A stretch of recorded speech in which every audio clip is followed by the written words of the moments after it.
National Consumer Commission spokesperson Trevor Hutting joins us now on the phone line. A very good morning to you, Trevor. Thank you so much for joining us. Now, just talk to us about how exactly you're going to be ensuring that all of these products are actually removed from shelves, not only in South Africa, but clearly also in SADC regions.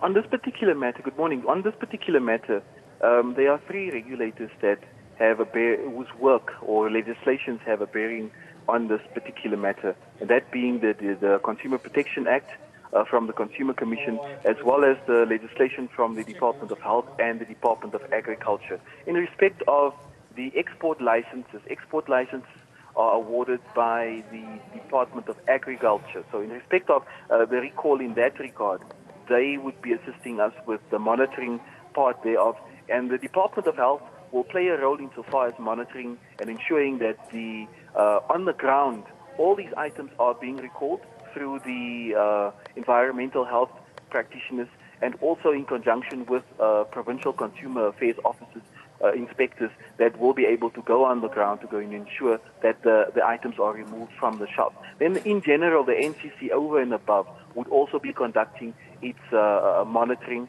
role.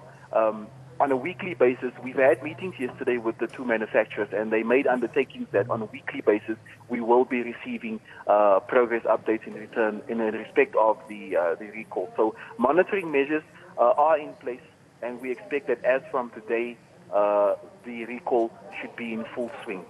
Now, Trevor, just talk to us a bit about the suspension of the export license of Enterprise and Rainbow Chicken Limited. How long is that suspension going to be on for? I mean, once you have lifted the suspension, do you think that the SADC countries will also lift their ban on imports simultaneously? You know, unfortunately, that is the purview of the Department of Agriculture. So I don't have the exact details in respect of the length of the suspension, but what I do know is that the Department of Agriculture has suspended the export license. Well, if you could just speak to some of our viewers, people who have not actually gone and returned the products that are in their fridges and perhaps want to throw them in their dustbins or dig a hole in their backyards to dispose of them, what advice would you give them in terms of disposing safely of these products? What our consumers should be doing is to isolate these products from any other food products that they may have in their homes. They need to put them in plastic. They can freeze them, and they should not dispose of them in the normal manner and form, or give them to another person, be it someone out there, be it someone that's hungry. They should not do that because they would be spreading the bacteria. They should exercise proper care on themselves in terms of washing their hands properly after handling this item, and they should return these food products as soon as possible to the nearest retailer, or rather the retailer where they purchased them from. There would not be a requirement for original packaging or for any till slips. They can return them back for a full refund.